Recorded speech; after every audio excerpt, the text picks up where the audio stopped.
दिया डोगरा जी। राधे राधे, प्रणाम गुरु जी। श्री हरिवंश। गुरु जी, अगर कोई बार बार बुरा करे और हम अच्छा ही करते जाएं पर दूसरा व्यक्ति बुरा ही करता जाए तो संयम कैसे रखें? ऐसा नहीं होता है। हमें अच्छाई का अभिमान है, अभी अच्छाई है नहीं। अब थोड़ा अध्यात्म की बात है, इसलिए शायद आपको ना समझ में आए। जब हमें अच्छाई का अभिमान होता है तो सामने हमें बुराई बार बार दिखाई देती है, नहीं तो हमें कृपा दिखाई देती है। अब आप हमको व्याख्या करके बताइए कि आपने क्या अच्छा किया और क्या किसने बुरा किया। आप बताइए तो हम आपको उत्तर उसमें दें। राधे राधे गुरु जी। बुरा, अगर आप किसी के लिए कुछ अच्छा करना चाहें और वो सामने से क्रोधित हो जाएं। तो हमारा क्या बिगड़ जाएगा? हमारा क्या बिगड़, क्योंकि हम अच्छा कर रहे हैं ना, तो हमें बुरा लगेगा ही नहीं ना, नहीं लगेगा बुरा। और अगर अच्छा का अहम है तो बुरा लग जाएगा। अगर हम अच्छाई कर रहे हैं, प्रायः आप इतिहास उठा करके देखिए, जो धर्म से चले हैं, जो सत्य से चले हैं, तो जिनका स्वभाव अधार्मिक है, जिनका स्वभाव कटु है, वो उनके ऊपर आक्षेप किए हैं। वो उनको कई तरह से दुख देने की चेष्टा की है, लेकिन उनको कभी बुरा नहीं लगा है, क्योंकि वो अच्छे हैं, वो अच्छाई से चल रहे हैं। अच्छाई का अहम होना और अच्छाई होना, दोनों में अंतर है। अहम होगा तो बुरा लगेगा, और अगर वास्तविक अच्छाई है तो फिर बुरा नहीं लगेगा। मर्जी एक पे अपेक्षा हो जाती है कि वो भी अच्छा करे हमसे, तो ऐसा वो अच्छाई ही नहीं हुई, उसको अच्छाई नहीं कहते। कि हम अच्छा कर रहे हैं वो कैसा भी करे। हाँ, हम अपने कर्तव्य का पालन कर रहे हैं। जैसे मान लो पत्नी है और पति है, अब इनका कर्तव्य है पति को अनुकूल रखना, उसकी सेवा। अब उसका कर्तव्य है पत्नी की कामनाओं की पूर्ति करते हुए दुलार करना, क्योंकि वो शरणागत है, एक तरह से पूर्ण समर्पित है, अपने परिवार को त्याग कर तुम्हारा आश्रय लिए। जब हम अपने कर्तव्य को करेंगे और वो अपने कर्तव्य को नहीं करेगा, तो हमारे हृदय में ये आकांक्षा होगी कि मैं इनकी पत्नी हूं, इनका कर्तव्य है ये करें, वहीं दुख होगा। और ये है कि ठीक है, आपको जैसा मन आवे वैसा करो, लेकिन मेरा जो कर्तव्य है मैं उसको करूंगी। तो उससे वहां क्या होगा उसका मतलब नहीं, लेकिन भगवान आपके हृदय को शीतल करके और एक अच्छी ऐसी मार्ग में पहुंचा देंगे जहां कोई दुख सुख आपका स्पर्श नहीं करेगा। हम दुखी तब होते हैं जब हम चाहते हैं कि इनका कर्तव्य ये है, ये हमारे लिए कर्तव्य क्यों नहीं करते। हम तो अपने कर्तव्य का पालन कर रहे हैं, पर ये अपने कर्तव्य का पालन नहीं करते, तब हमें दुख होता है। और जब हमें ये होता है कि मुझे अपने कर्तव्य का पालन करना है, तो एक दिन वो टूटेगा, एक दिन वो झुकेगा, एक दिन वो आपके सामने गिड़गिड़ाएगा, क्योंकि आप अपने कर्तव्य में निष्ठ। भगवान आपके साथ है, पर हम लोग वो कर्तव्य नहीं करते। हम लोग ये कर्तव्य करते हैं कि अगर हम आपको प्यार कर रहे हैं तो आप हमें प्यार कीजिए, अगर हम आपको ऐसा करते तो आप हमारे साथ ऐसा कीजिए, अगर ऐसा नहीं करते हैं तो फिर आप हमारे विरोध के पात्र बन जाएंगे। इसी का नाम संसार है। ये परहित नहीं है, ये कर्तव्य नहीं है, ये अच्छाई नहीं है, ये अहंकार का खेल है। अंतर की बात यहाँ अध्यात्म की सूक्ष्म बात होती है। व्यवहार में तो कि भाई करना चाहिए ना, पर हमें चाहिए कि अगर वो विपरीत चल रहा है तो मेरे किसी कर्म का पूर्णतया त्याग कराया जा रहा है, उसका नाश किया जा रहा है, और हम अपने कर्तव्य से चल रहे हैं, इसलिए हमारी उन्नति निश्चित होगी, भगवत मार्ग निश्चित पुष्ट होगा। पर कोई सत्संगी ही बात सह सकता है, अन्यथा प्राय ऐसा रहता है कि हम करते हैं तो आपको भी हमसे प्यार करना चाहिए, हम आपके सामने झुकते हैं तो थोड़ा तो आपको भी। ये संसार में चलेगा, परमार्थ में नहीं चलेगा। परमार्थ में कि हम आपको प्यार करेंगे, आप हमें गाली दीजिए, आप हमारा अपमान कीजिए, मैं अपनी निष्ठा से नहीं डिगूंगा, और एक दिन आपको अपने अनुकूल बना के दिखाऊंगा। ये महाराज जी कई बार अपने ही धोखा दे जाते हैं। है, कई बार अपने लोग ही धोखा देते हैं, तो हम फिर क्या किया जाए? अपने कोई है ही नहीं है, भूल करते तभी तो धोखा है। अपने तो प्रभु है, और वो कभी धोखा कर नहीं सकते। आपने प्रभु को अपना नहीं माना ना, तो देखो भूल कर ही ना, और वो कभी धोखा देते नहीं, प्रभु कभी नहीं धोखा देते, नहीं देते। अभी उनको उनका परिचय आपको मिला नहीं, इसलिए वो कभी धोखा नहीं। वो सत्य है, वो सच्चिदानंद है, और यहाँ कोई प्यार नहीं करता, सब धोखा है। तुम्हारा रूप जब तक है ना तब तक तुम्हारा प्यार है, तुम्हारा शरीर जब तक है तब तक प्यार है, तुम्हारे पास रुपया जब तक है ना तब तक प्यार है। जिस दिन ये तीनों हट जाएंगे ना, रुपया और रूप और सब तुम्हारी योग्यता, वो कोई पूछेगा नहीं कि तुम कौन हो, कहाँ के हो, कैसी हो, वो देखेगा भी नहीं, चाहे पुत्र हो चाहे कोई भी हो, कोई भी हो। वो हमने देखा है, बूढ़े ठाड़े कमरे में ऐसे बिताए खांसते रहते हैं, बहू बेटे ना, हाँ आराम से कार में बैठ के घूमते हैं, हलवा पूड़ी खाते हैं, उनके लिए ध्यान ही नहीं दे रहे कि पूरा जीवन हमारे प्रति लगा दिया, अब हमारा अवसर इनकी सेवा करने, कोई सेवा नहीं करता। तो इसीलिए तो समझा रहे सब संत महात्मा जन के होश में हो जाओ, एकमात्र साथी भगवान है। अगर उससे तुमने प्यार नहीं किया तो यहाँ कोई प्यार करने वाला नहीं, यहाँ सब नाटक चल रहा है। तो इसलिए हमें तो लगता है कि ड्रामे का खेल चल रहा है माया का, तो इस ड्रामे से बचने की कोशिश की जाए, भगवान को अपने जीवन में मिलाओ, उनको अपना साथी बनाओ और फिर निकल जाओ इस माया समुद्र से। यहाँ कोई सहयोगी नहीं है। नहीं, हम कोई नई बात नहीं करें, आप रोज घटना सुन रहे हो संसार की। हरि गुरु के सिवा कोई अपना नहीं भाई। अगर समझ पाओ तो समझ पाओ, ना समझो तो आगे समझ जाओगे। माया समझा देगी, बड़ा विचित्र खेल है। बर्लिन जी, जर्मनी। महाराज जी राधे राधे। श्री हरिवंश। महाराज जी आपके चरणों में कोटि कोटि नमन। महाराज जी मैं वर्तमान में जर्मनी में पढ़ रहा हूं। आपके वीडियो ने मुझे भगवत मार्ग की ओर प्रेरित किया है। मैं जानना चाहता हूं कि आध्यात्मिक जागृति की दिशा में पहला कदम क्या है और मैं पढ़ाई के साथ साथ भगवत मार्ग पर कैसे प्रवेश कर सकता हूं।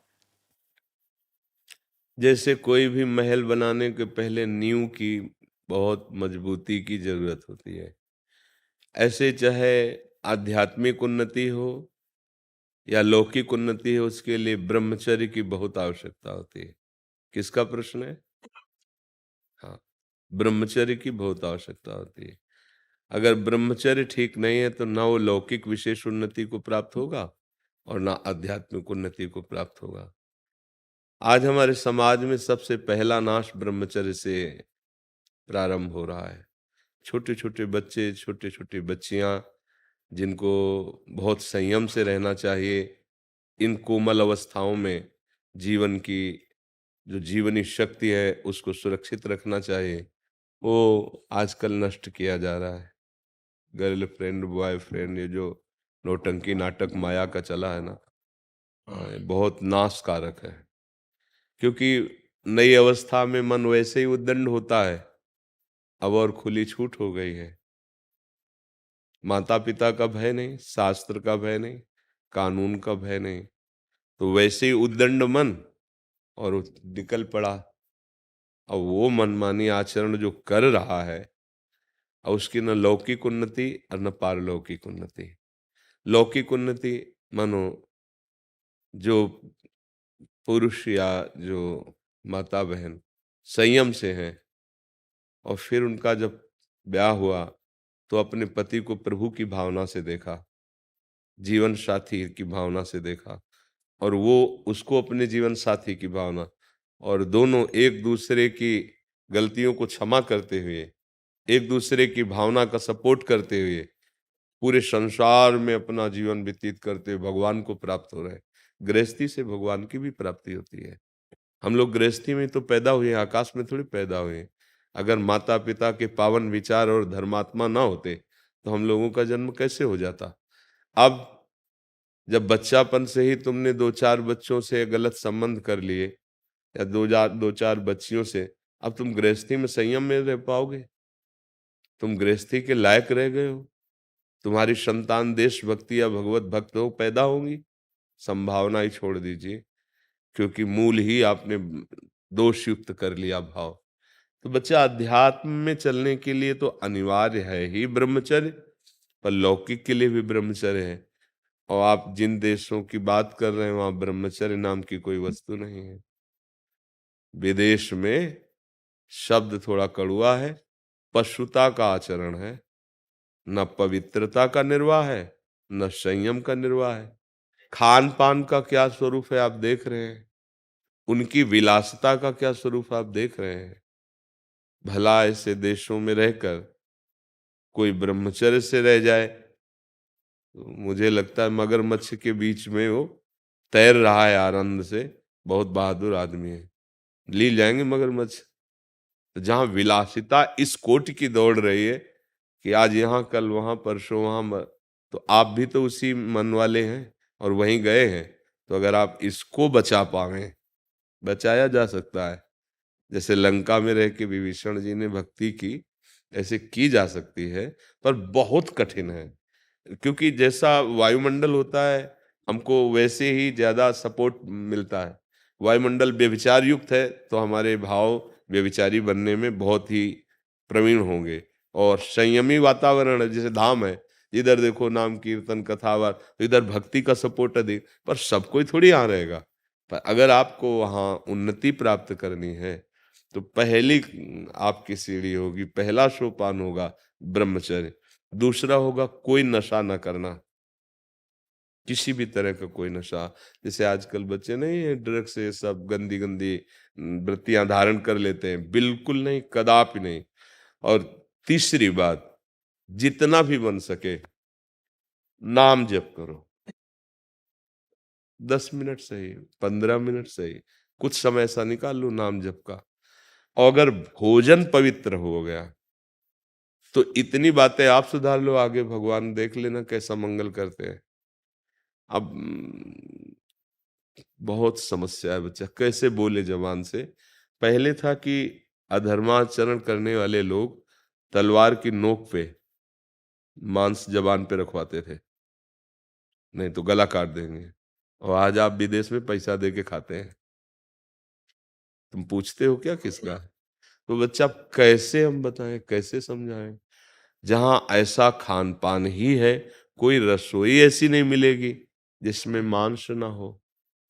कैसे कोई बुद्धिमान होगा, कैसे कोई धर्म में चलेगा, कैसे कोई। अच्छा तुम बच्चे हो, अभी तो है नहीं कि एक अपना अलग सिस्टम है, वो बनाया खाया। अब तो जहाँ घर पे मतलब मई से पहले में जब मैं यहाँ पे भी था तो फिर यहाँ पे मैं पहले मांस खाता था, लेकिन मई के बाद से इस साल से मांस मैंने पूरा छोड़ दिया है। और उसके अलावा क्या कहते हैं, अब घर पे ही बनाते खाते हैं, और बाहर भी क्या कहते हैं पूछ लेते हैं कि उसमें अंडा तो नहीं है, उसमें मांस मच्छी तो नहीं है। तो हाँ बाहर जैसे बच्चा, हम तो इतना कहते कि जिस रसोई में पात्रों में मांस रंध गया उसमें दाल रोटी भी बना के दे तो वो आसुरी आसुरी ही मानी, राक्षसी ही मानी जाती है। पर देख लो बच्चा, जैसे बने तो नाम जब करते रहे ना, तो ब्रह्मचर्य पर थोड़ा ध्यान रखना, आहार शुद्धि रखना, अपना लक्ष्य दृढ़ हो जाए तो कहीं भी वो अपने को बचाया जा सकता है। पर है बहुत कठिन, क्योंकि वातावरण का प्रभाव पड़ता है। अभी बड़े भाग्यशाली हो जो आपके मन में ऐसी जिज्ञासा है, आप ऐसे सतमार्ग में चलना चाहते हो, तो भगवान सहयोग भी देते हैं, सामर्थ्य देते हैं। तो जो आपसे कहा, इस पर विचार करना और इसको पालन करने की चेष्टा करना। वो क्या, करुणा में भगवान है, वही सब कृपा करेंगे। राजीव चौधरी जी। राधे राधे महाराज जी। महाराज जी, मेरे द्वारा 40 वर्ष पूर्व दीक्षा ली गई थी। गुरुजी शक्ति उपासक थे, उन्होंने 12 वर्ष पूर्व शरीर छोड़ दिया है। मैं प्रतिदिन पीताम्बरा बंगलामुखी का जाप करता हूँ। मैं प्रतिदिन आपका YouTube पर वार्तालाप एवं प्रवचन सुनता हूँ। मुझे आप में ही गुरु की अनुभूति होती है। कृपया अपने श्री चरणों में स्थान देकर भविष्य की साधना के संबंध में मार्गदर्शन प्रदान करें। देखो, भावना तो ये ठीक है कि गुरुदेव भगवान सब रूपों में है। जहां से हमारा परमार्थ पुष्ट होने लगे वहीं गुरुदेव की भावना कर ले। अखंड मंडलाकारम व्याप्तमेन चराचरम तत्पदम दर्शितमेन तस्मै श्री गुरुवे नमः। तो आपको जो गुरु जी ने मंत्र दिया है वही जपो, और आपको जो परमार्थ में बाधा समझ में आवे उसका प्रश्न कर लो। अगर आप हमसे कहेंगे कि आप अब, तो देखो हम आशिक हैं राधा किशोरी के, हमारी जबान राधा राधा राधा राधा, हम वृंदावनवासी राधा उपासी, बस दूसरा अगर हमसे पूछोगे तुम्हारा नशा क्या है तो ये है। आप जो पूछोगे कि मेरे लिए आदेश क्या है, तो जो गुरु मंत्र मिला है गुरु मंत्र जपो, और जो साधना में विक्षेप लगे उसका प्रश्न कर लो, उसका उत्तर मिल जाएगा। पर यहाँ की बात अगर पूछोगे कि तो राधा राधा राधा राधा, अब तो बेल फैल गई जाने सब कोई, मेरे तो गिरधर गोपाल दूसरा, अब तो राधा राधा राधा राधा राधा। अम्बा जी की कृपा हुई आपके हृदय में तो श्री जी की तरफ, पर ये प्रेम मार्ग है। इसमें परवाह नहीं होती। प्रेम एक अलौकिक वस्तु होती है। आपको प्यार किया है, आप चाहे जितना मुझे दुत्कारो और मेरे ही सामने दूसरे को प्यार करो, पर हम तो सिर्फ आपसे प्यार करेंगे। प्यार का जो स्वरूप है ना, वो ऐसा नहीं कि हम आपसे प्यार करते आप हमारी तरफ देखो, हमसे प्यार करो। चाहत होती है, पर सच्चा प्रेमी यही चाहता है, हम आपसे प्यार करते हैं, आप मुझे दुत्कारो, मेरे ही सामने दूसरे को गले से लगाओ, पर आप तो बहुतों से प्यार कर सकते हैं, पर मैं केवल आपसे प्यार करता हूं। आप प्रभु हैं, आपके लाखों भगत हैं, लेकिन नाथ मेरे लिए तो सिर्फ आप हैं। तो ये जो प्यार का है ना, ये बड़ा हृदय जो है इसमें एकदम अनन्य होता है। इसमें कोई परवाह नहीं होती। ठाकुर जी से भी कोई चाह नहीं होती, कोई चाह नहीं कि हमारा मंगल हो, हमारा कल्याण हो, हमें मिलो। तुम मत मिलो, तुम्हारी याद में हम आहें भरकर रो रो के जीवन व्यतीत करेंगे।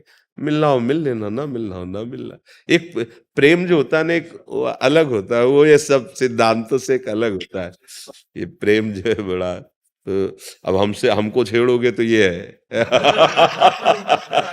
हाँ, हमारा जो है, ज्यादा छेड़ दोगे तो अभी रोना शुरू हो जाएगा। क्योंकि अब वो जैसे ऐसे प्रश्न उत्तर करो तो ऐसे चलेगा, जहां मतलब पीड़ा है ना, जहां वहां छेड़ दो तो शायद इसको ही इश्क कहते हो, जैसे कोई दिल को मसला करे। भाई जी से हनुमान प्रसाद पोद्दार जी बहुत बड़े महापुरुष, एक हृदय में एक अलौकिक पीड़ा, एक अलौकिक चाह, एक अलौकिक स्थिति। अब वो मतलब जब हृदय पवित्र होगा तब समझ में आएगा। अभी तो काम क्रोध लोभ मोह मद मत्सर, अभी तो इसी को प्यार समझा जाता है ना। हाँ, प्यार ये नहीं है, प्यार तो एक अलौकिक वस्तु है। और आप जितना प्यार सोचते हैं उससे अनंत गुना प्यार प्रभु आपको करते हैं, क्योंकि वास्तविक प्यार वही जानते हैं करना। अब हमारा मुंह तो इधर है संसार की तरफ, और प्यार प्रभु कर रहे हैं, तो मुझे लग रहा है संसार प्यार कर रहा है। थोड़ा लौटिए और प्रभु की तरफ होइए तो रो पड़ेगे कि कितना तुम प्यार करते थे, करते हो, और मैं समझ ही नहीं पाया कि आप प्यार कर रहे थे। ये बात बिल्कुल। वंश शेठ जी, श्री हरिवंश महाराज जी। जय जय श्री हरिवंश महाराज जी, आपके चरणों में कोटि कोटि प्रणाम। महाराज जी, मेरा एक प्रश्न है। मैं एक फार्मा का छात्र हूँ, डॉक्टरी का महाराज जी डॉक्टरी का वो कर रहे हैं, और मेरी जो पढ़ाई है मुझे उसमें चूहों पर एक्सपेरिमेंट करना पड़ता है। और ये हमारी पढ़ाई में सिखाया जाता है कि जब हमारा उनसे काम हो जाता है तो उनकी हत्या भी हमें ही करनी पड़ती है, और उनकी हत्या करके हम क्षमा मांगते हैं और उनसे सलाम करते हैं। इस हत्या को शहादत बोलते हैं। परंतु मेरे मन में ये प्रश्न उठता है कि महाराज जी, जिस प्रकार पितामह भीष्म को जाने अनजाने के किए पापों को भोगना पड़ा, तो क्या हमें जो ये पाप जानकर किया है उसका फल हमें भोगना पड़ेगा? कृपया मार्गदर्शन करें इसके ऊपर। मुझे बहुत सूक्ष्म विषय है ये, क्योंकि आप औषधि का जो प्रयोग कर रहे हैं चूहे पर, उससे लाखों की जान बच सकती है। जैसे कोई भी अभी जैसे कोरोना वायरस फैला हुआ था, अब उसके लिए उनको बनाना है तो उसको पहले कहीं चेक करना पड़ेगा ना।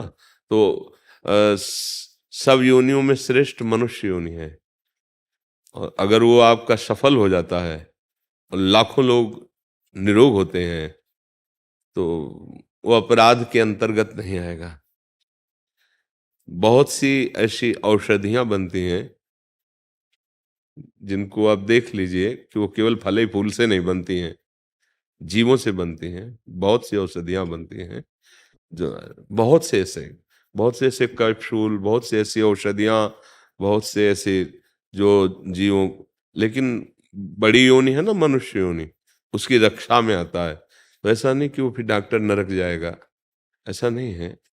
हाँ, उद्देश्य आपका चूहा मारना नहीं है, उद्देश्य है औषधि की सफलता का। अब अगर वो असफल हो जाता है तो वो फिर प्रयास करता है, लेकिन उसका उद्देश्य है लाखों जीवों की रक्षा। तो उद्देश्य उसका सही होने के कारण उसको पाप नहीं लगेगा, उद्देश्य सही होने के कारण। जैसे एक किसान का उद्देश्य है फसल रक्षा करना, और वो दीमक मारने की दवा डालता है, करोड़ों दीमक मर जाती है, तो नरक थोड़ी जाएगा, क्योंकि उसका उद्देश्य दीमक मारना नहीं है, अपनी फसल को बचाना है। फसल बचेगी तो कई जीवों के प्राण पोषण होंगे। तो कई ऐसी क्रियाएं हैं जिनमें दिखाई देता है कि दोष है। अब जैसे फसल में चूहे अगर लग जाएं तो नष्ट कर देंगे, तो फिर किसान को चूहा मार दवा रखनी पड़ती है। अब वो उसका उद्देश्य जो है वो अन्न रक्षा करना है, अपनी फसल की रक्षा करना है। जैसे जंगल में पशु हैं, लेकिन जो पशु बहुत हिंसक और क्रूर स्वभाव के हो जाते थे, राजा लोग जाकर उनको मारते थे। शिकार जो करने का उद्देश्य था वो इसीलिए था कि जैसे कुछ मृग हैं जो रोग से ग्रसित हो चुके हैं, अब प्रजा में संक्रामक रोग पैदा हो जाएगा। कुछ ऐसे हिंसक हैं जो बलात् मनुष्यों को मार दें, तो वो राजा लोग जाकर उनका शिकार करते थे। तो उनको उसका पाप नहीं लगता था, क्योंकि प्रजा की रक्षा के लिए ऐसा कर रहे थे। जैसे सामने वाला शत्रु पक्ष लाखों की संख्या में आक्रमण कर रहा है, हम अपने देश की रक्षा के लिए लाखों को मार देते हैं, तो लाखों की हत्या का आपको दंड नहीं मिलेगा, आपको विजयश्री पुरस्कार मिलेगा देश की रक्षा का। तो कुछ ऐसे बड़े सूक्ष्म विषय हैं जिनको देखा जाए तो उसमें उद्देश्य देखा जाता है। क्रिया यद्यपि अपराध जनित है कि बेचारा असमर्थ चूहा है, पर आपका उद्देश्य उसको पीड़ा देना नहीं है। अब वैज्ञानिक इसमें क्या साइंस में जब शुरुआत में ही मेढक आदि का ऑपरेशन करना, तो मेढक मर जाते हैं ना, फिर वही जाकर एक अच्छा डॉक्टर बनता है जो लाखों के शरीरों की रक्षा करता है, तो पापी थोड़ी माना जाएगा। तो बड़ा सूक्ष्म विषय है, ये जन साधारण में उत्तर नहीं आएगा। तो ये क्या कि आप एक कोमल चूहा है, खरगोश है, आप उस पर प्रयोग कर रहे हैं और वो मार दिया गया है तो तुमको पाप नहीं लगेगा उसमें, क्योंकि उसका उद्देश्य चूहा या खरगोश मारना नहीं है। वो अपने लिए मार के खा रहा हो तो बात है कि भाई वो तो जगत मंगल के लिए औषधि का प्रयोग कर रहा है, अगर सफल हो गया तो लाखों के जीवन रक्षा का कार्य। समझ रहे ना आप? परंतु महाराज जी अगर सफल ना हो पाया फिर? तो आपका उद्देश्य था, आपका प्रयास था, आपका प्रयास चूहा मारना थोड़ी था, तो आप फिर प्रयास कीजिए। ऐसा थोड़ी कि एक बार में ही परफेक्ट कोई हो जाता हो, तो उसमें है। और देखो, बिना जीव के आहार के कोई जीवित नहीं रह सकता। गेहूं है, जीव है उसमें, जितना मुर्गे में है, बकरे में है, वही गेहूं में है, वही मूली में है। आप उखाड़ दीजिए, देखिए मर जाएगी, सूख जाएगी। हमारे लिए जो विधान बनाया गया, जीव बिना जीवे नहीं, बिना जीव खाए जी नहीं सकता। तो हमारे लिए जो विधान बना, अगर आप सही माने में देखिए तो दही में आप देखिए कितने कीड़े होते हैं। सोचो, आराम से पीते हैं ना, स्वास्थ्यवर्धक होता है ला। ये सूक्ष्म विचार है। जो चीज हमारे लिए निर्धारित है वो हमारे लिए है, जो निषेध है वो निषेध है। बड़ा सूक्ष्म विषय, उसको फालतू के तर्क में घसीट के नहीं ले जाते हैं। तो अब हमारी गाय के कीड़ा पड़ गया, अब हजारों कीड़े हैं, एक जीव गाय है और हजारों जीव कीड़े हैं। डॉक्टर के पास जाएंगे तो डॉक्टर क्या करेगा? हाथ तो जोड़ के थोड़ी कहे कीड़ा भगवान आप अलग हो जाओ, वो डालेगा दवा, सब मरेंगे, सब निकल जाएंगे, मरेंगे ना। उसका उद्देश्य कीड़ा मारना नहीं है, गौ की रक्षा करना है। आंतरिक विषय को समझना होगा, नहीं तो ऐसे तो फिर बहुत सब गड़बड़ हो जाएगा, ले हो जाएगा।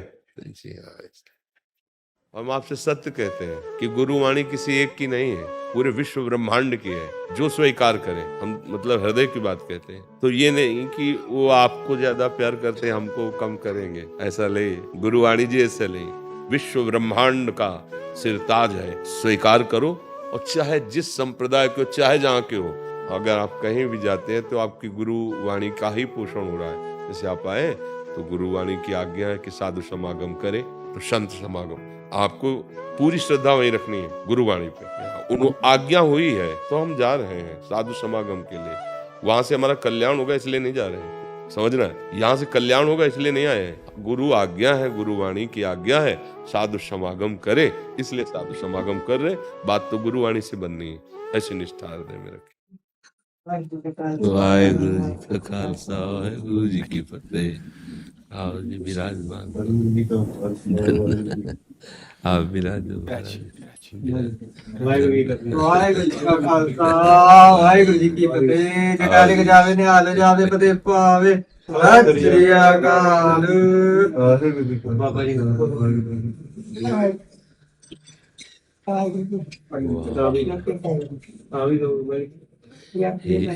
ये हमारे लीला है, हाँ जी ये भी।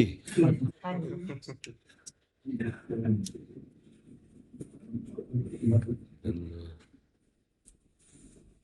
काम क्रोध को मारने के लिए दिया।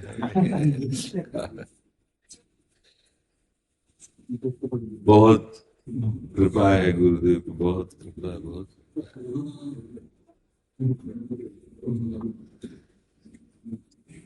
ये वहाँ हमारी कुटिया में श्री जी के पास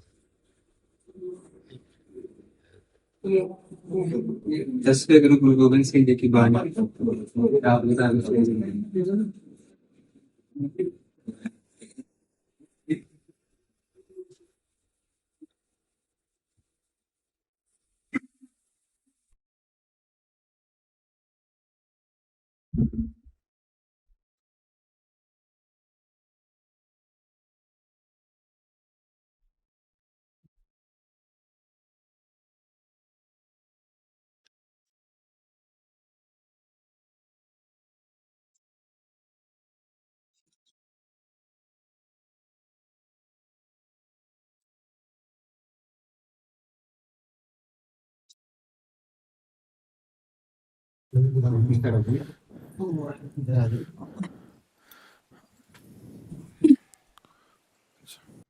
गुरुजनों ने बड़े बड़े कष्ट सहे हैं, देखो आप, ऐसे इतिहास साक्षी है। जब पढ़ के देखो ना तो लगता है हमारा समर्पण, हमारी भक्ति क्या है। अपने जो गुरुजन हैं कैसे कैसे महान कष्ट सहे हैं, पर अपने धर्म को, अपनी निष्ठा को, अपने भाव को झुकने नहीं दिया, सुरक्षित रखा है। हम लोग माया के आकर्षण में इतने बह रहे हैं कि एक भी बात मानने के लिए तैयार नहीं है। अपने महतजनों की, गुरुजनों की अगर एक बात मान ले, गुरुवाणी की एक बात मान ले गुरुजनों की, तो वही भव समुद्र से पार कर दे। पर हम मनमानी आचरण कर बैठते हैं, आज्ञा का उल्लंघन कर देते हैं। देखो, गुरु मानना सहज है, पर गुरु की मानना बहुत कठिन है। गुरु मानना तो सहज है, मान लिया, लेकिन गुरु की मानना, बात बनेगी गुरु की मानने से। इसीलिए महापुरुषों ने कहा कि गुरु ग्रंथ साहब को ही सब कुछ समझिए। क्यों? वो गुरु की आज्ञा है। सबसे बड़ा बात क्या है? गुरु बना लेना नहीं है, गुरु की बात मानना है। तो गुरु की बात क्या है? गुरु ग्रंथ साहब है, साहब विराजमान है, वो जो कह रहे हैं उनकी बात मानो, हो गए परम कल्याण। उनकी बात ना मानो तो आपको लाभ नहीं मिलेगा। लाभ आप कहते जरूर रहेंगे कि हम गुरुदेव के हैं, लाभ नहीं। लाभ तो वहां बैठा हुआ है वाणी जी में, जो गुरुवाणी कह रही उसके अनुसार खुली वस्तु रखी, गुरुवाणी में खुली वस्तु रखी, बस ऐसे उठाना है और डूब जाना है उसमें। पर वो इतना बहिर्मुख है, इतना बाहरी भटकाव है कि वो उसे पकड़ ही नहीं पाया। खुली वस्तु रखी होती है, गुरुजनों ने खुली वस्तु रख दी है, बस उसको पकड़ लो, जो गुरुवाणी कह रही पकड़ लो और अंदर मनन करो, तो यहीं से आप प्रकट हो जाएंगे। यहीं यहीं बैठे हुए हैं, यहीं आनंद बैठा हुआ है, यहीं परमानंद बैठा हुआ है, यहीं जो बोलो राम बैठा हुआ है, श्याम बैठा हुआ है, यहीं वो बैठा हुआ है, कहीं दूर नहीं है। हम लोग क्या करते हैं कि जितना हमें मन को अच्छा लगा उतना तो मान लिया, और बकाया फिर हम नहीं मानते। तो ऐसा नहीं होता है। मन के अनुकूल गुरुवाणी नहीं होती, गुरुवाणी के अनुकूल मन को बनाना पड़ेगा। जो आज्ञा हो रही उसके अनुसार चलना पड़ेगा। और हम आपसे सत्य कहते हैं कि गुरुवाणी किसी एक की नहीं है, पूरे विश्व ब्रह्मांड की है। जो स्वीकार करे, हम मतलब हृदय की बात कहते हैं। तो ये नहीं कि वो आपको ज्यादा प्यार करते हमको कम करेंगे, ऐसा नहीं। गुरुवाणी जी ऐसे नहीं, विश्व ब्रह्मांड का सिरताज है, स्वीकार करो। और चाहे जिस संप्रदाय के हो, चाहे जहां के हो, वस्तु है ना। जैसे मीठा है, तो मीठा किसी संप्रदाय को ही मीठा लगेगा, ऐसा है क्या कि भाई तुम इस संप्रदाय के नहीं, तुम्हें मीठा नहीं लगेगा? नहीं नहीं लगेगा, वो मीठा है ना। अमृत है, गुरुवाणी अमृत है। आज तक हमको कभी एक शब्द भी ऐसा नहीं लगा कि हमारी बात नहीं है। ये हमारे गुरु की बात नहीं है, ये हमारे धर्म की बात नहीं है, ये हमारे मार्ग की बात, एक भी शब्द ऐसा। वो बड़े स्वरूप में भी गुरु ग्रंथ साहब जहाँ हम कुटिया में विराजते ना, तो अलमारी में ऐसे सिंहासन पे विराजमान, 2 खंड में, बड़े खंड में 2 खंड में विराजमान। आज से नहीं, 10वें वर्ष से, 10वें, हमें कभी नहीं लगा। और आपको सत्य बताएं, ये जो आप लोग दर्शन देते हैं ना, ये उसी का प्रताप है। आप लोग जो आके दर्शन दे रहे हैं ना, तो हमें समझ रहे हैं कि हमारे साहब हम पर प्रसन्न है, तो अपने पर पार्षदों को भेज करके प्रमाण देते हैं कि वो हमें प्यार करते हैं। वो हमें प्यार करते हैं कि आप सब पार्षदों को भेजकर। गुरुदेव साक्षात वाणी जी हैं। बार बार हम इसलिए कह रहे हैं कि गुरु बनाने के लिए लोग बहुत उत्सुक रहते हैं और गुरु बना लेते हैं। हम कहते हैं गुरु बनाने से बात नहीं बनेगी, गुरु की बात मानने से पड़े। आपको जो गुरुवाणी है, संपूर्ण सब ज्ञान भरा हुआ है, सब रस, सब जो चाहो जिधर चाहो, कोई ऐसा क्षेत्र नहीं है जो उसमें ना हो। भक्ति का, ज्ञान का, निराकार का, साकार का, जो चाहो, जहां चाहो, जैसे चाहो, वही गुरुवाणी आपको संभाल लेगी। वही आपको बता देगी क्या चाहते हो, निराकार रूप ये ले हो, साकार रूप ये ले हो, सब वस्तु विराजमान है, बस मान ले। इसमें कोई अपना पराय नहीं। गुरु की वाणी अपनी पराय नहीं होती है। गुरु, गुरु शब्द गुरु है, गुरु गुरु शब्द है। और त्रिभुवन में किसी भी कहीं का कोई भी जोगी महात्मा कोई भी हो, गुरु वाणी से ही पढ़ा है, बढ़ा है। अगर गुरुवाणी पर विश्वास नहीं है तो आगे नहीं बढ़ सकता है। हाँ, अब मेरे और तेरे शब्द थोड़ी लगते हैं गुरु में। गुरु शब्द की, मेरे गुरु तेरे गुरु, ये तो मायाकृत शब्द है। गुरु गुरु है, गुरु गुरु है और उसकी वाणी वाणी है। तो गुरु वाणी त्रिभुवन की वाणी है, त्रिभुवन का मंगल करने के लिए गरज रही है। बस हम उसको स्वीकार करें, उनकी आज्ञा के अनुसार चलें। हम मन के अनुसार नहीं, गुरु वाणी के अनुसार मन को चलावें, तो अभी आनंद के ऐसा अपार आनंद है कि आप सोच नहीं सकते। मतलब वो सुख ब्रह्मा को भी नहीं है। ब्रह्मा जी जो परमेष्ठी पद में है, वो सुख नहीं है। देवराज इंद्र को भी नहीं है वो सुख। सम्राट की तो बात जाने दो, जो गुरुवाणी अमृत पान कराती है वो ब्रह्मा के पास भी नहीं है। इसलिए बिल्कुल कहीं लुभायमान मत हो और कहीं किसी विषय पर झुको मत। ये जो गुरुजनों ने ये पोशाक दी है, ये जो नियमावली दी है, जो अस्त्र दिया है, वो इसी बात के लिए दिया है कि क्रूर कर्मियों के आगे झुकना नहीं है। और गुरुवाणी अंदर है, ये काम क्रोध लोभ मोह मद मत्सर, इनके आगे भी झुकना नहीं। बाहर से भी अपराजित और अंदर से भी अपराजित। बाहर भी कोई पराजित न कर सके और अंदर से भी कोई पराजित न कर सके, तभी धर्म की जय होती है। हाँ, बाहर से पराजित अगर कर दिया तो फिर अंदर की बात वो समझ नहीं पाएगा हमारी। इसीलिए सर्व सामर्थ्यशाली भगवत प्राप्त महापुरुष होते हुए भी ये जो अस्त्र धारण किए हैं ना, इसीलिए धारण किए हैं कि क्रूर कर्मी जो अधर्माचरण करने वाले हैं, वो भययुक्त होकर के भी यदि धर्म में लगेंगे तो उनका मंगल हो जाएगा, उनका मंगल। नहीं तो अंतर में इतना रस होता है कि किसी को दंड देने की भावना ही नहीं आती, नहीं आती। देखो गुरुजनों को कितना कष्ट मिला, लेकिन दंड देने की भावना नहीं आई। तेरा किया, देखो कैसे कैसा कैसा सुख है, कैसा अमृत है अंदर, कि अगर रोष कर दें तो वो नष्ट हो जाए, क्योंकि अधर्मी है, वो नष्ट हो जाए। लेकिन माता की तरह गुरुदेव का हृदय होता है, गुरु साहब का हृदय माता की तरह।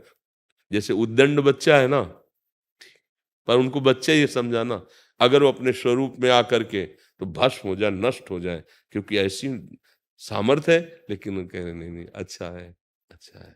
उनके लिए अहित नहीं किया, उनका अमंगल नहीं किया, क्योंकि उनका इतना दुलार करने वाला हृदय, इतना अमृतमय हृदय है। तो हम सब उन्हीं के कथनानुसार अपना जीवन, बहुत सौभाग्य है कि संसार के राग से हटाकर अपने मार्ग में प्रभु ने लगा दिया। अब जीतना है, हारना नहीं, बस इतनी प्रार्थना है, जीतना है। जो इंद्री गुरु वाणी से विरुद्ध चेष्टा करे, रौंद दो उसको दुलार मत करना, बस इतनी बात समझना। अगर इंद्रियों का दुलार चालू रहा और ये हमको गिराते रहे तो हम अमृत रस का स्वाद नहीं ले पाएंगे।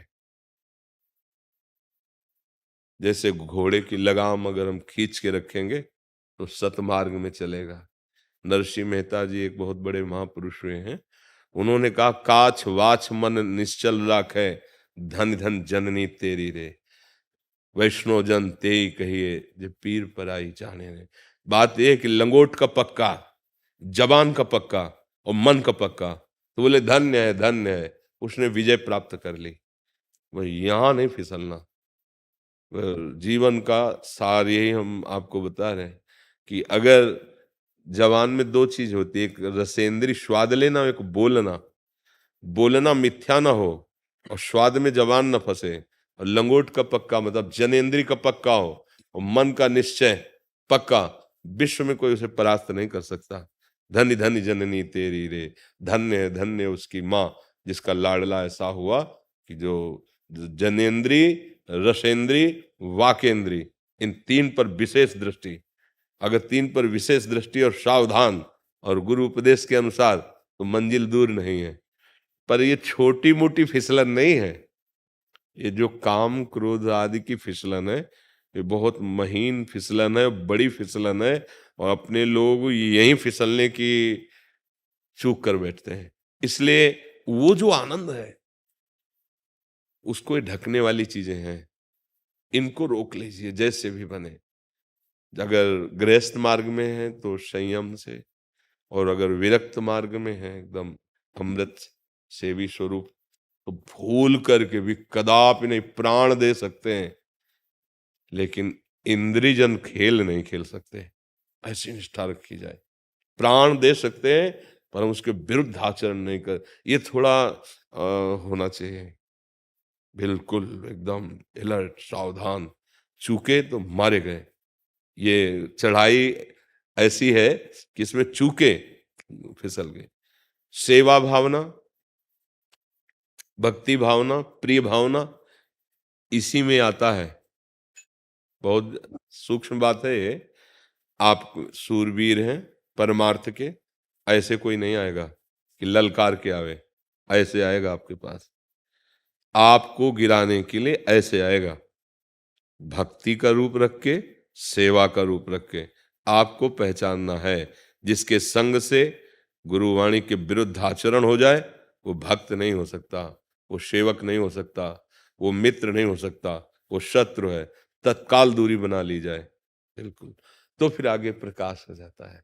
अलग अलग मार्ग, जैसे गृहस्थ मार्ग तो एक सीमा में उसको रखा गया है, लेकिन जैसे विरक्त मार्ग है मतलब आजीवन गृहस्थ स्वीकार नहीं, फिर उसमें ये प्रण लेना चाहे कि प्राण चाहे भले चले जाए तो हम धर्म विरुद्ध आचरण नहीं करेंगे। चरित्र पावन, गुरुजनों के पावन चरित्र हुए हैं तो हम उन्हीं के बच्चे, तो हमारा चरित्र पावन हो, आपके चरित्र को कोई खरीद ना पावे, बस इतनी सावधानी रखनी। और तो गुरुदेव सब संभाले ही हैं। जो कहते नहीं कि वाहेगुरु का खालसा वाहेगुरु की फतेह, फतेह तो है ही, कोई गिरान, बस यहाँ हमसे अगर चूक हो जाएगी तो फिर बात अलग होगी। आप समझ पा रहे हैं ना हमारे अंदर की बात जो हम कहना चाहते हैं। हाँ, अगर आपको त्रिभुवन पर विजय प्राप्त करनी है, माया पर विजय प्राप्त करनी है, तो बस इन इंद्रियों को देखना कि ये इंद्रियां कहीं हमको शिथिल करके गिरा न दें। अगर यहां से बच गए आप तो आगे अमृत कुंड है, उसमें जहां डूबे तो इनकी जरूरतें नहीं पड़ेगी। जैसे एक बहुत निर्मल शीतल जलाशय प्राप्त हो जाए तो छोटे मोटे गड्ढों की याद नहीं आती है, ऐसे ही जब गुरुवाणी की कृपा से अमृत में प्रवेश होगा ना, फिर ये सब जो गंदे विषय माया के हैं ये आकर्षित नहीं कर पाएंगे। खूब नाम सुमिरन और अपनी इंद्रियों को शासन में रखते हुए अपनी गुरु निष्ठा में रहे, अपनी गुरुवाणी में रहे। अगर आप कहीं भी जाते हैं तो आपकी गुरुवाणी का ही पोषण हो रहा है। जैसे आप आए तो गुरुवाणी की आज्ञा है कि साधु समागम करे, तो संत समागम, आपको पूरी श्रद्धा वहीं रखनी है गुरुवाणी पे। उन आज्ञा हुई है तो हम जा रहे हैं साधु समागम के लिए, वहां से हमारा कल्याण होगा इसलिए नहीं जा रहे हैं, समझना है। यहां से कल्याण होगा इसलिए नहीं आए हैं, गुरु आज्ञा है, गुरुवाणी की आज्ञा है, साधु समागम करे, इसलिए साधु समागम कर रहे। बात तो गुरुवाणी से बननी है, ऐसी निष्ठा हृदय में रखें। वाहिगुरु जी की मेहंदी बनी कि ना एक कि ना कई बार ना मुझे ऐसे कल्पना होती है, कल्पना बहुत ज्यादा बार कल्पना होती है भाई गुरु से महान या कोई और दिखते हैं, तो मेरी कल्पना है कि आज आगे में सच में जैसे ऐसे ना नहीं, भक्त के हृदय में कल्पना नहीं होती, वो सत्य होता है। कल्पना सांसारिक शब्दों में प्रयोग किया जाता है, लेकिन जैसे हमारे गुरुदेव आ रहे हैं या कोई महापुरुष आ रहे हैं या कोई सत्य विषय आ रहा है स्वप्न में या जागृत में या बैठे बैठे, तो वो आ रहे हैं, वो सत्य हैं, उसको कल्पना कभी नहीं माननी चाहिए। कल्पना वो होती है जो मायाकृत होती है।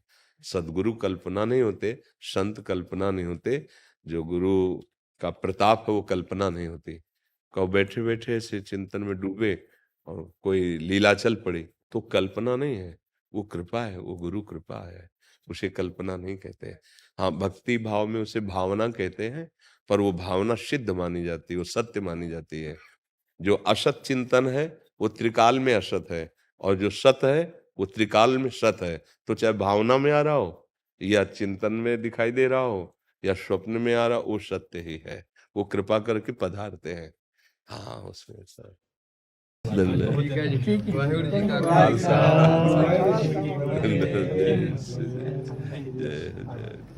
आप सबके चरणों में प्रणाम। धन्यवाद, धन्यवाद, धन्यवाद।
अरे तप्त कंचन सुनाओ ना। तप्त कंचन गौरांगी राधे वृंदावनेश्वरी विश्वाणुस्ते देवी पाममामि हरे प्रिये।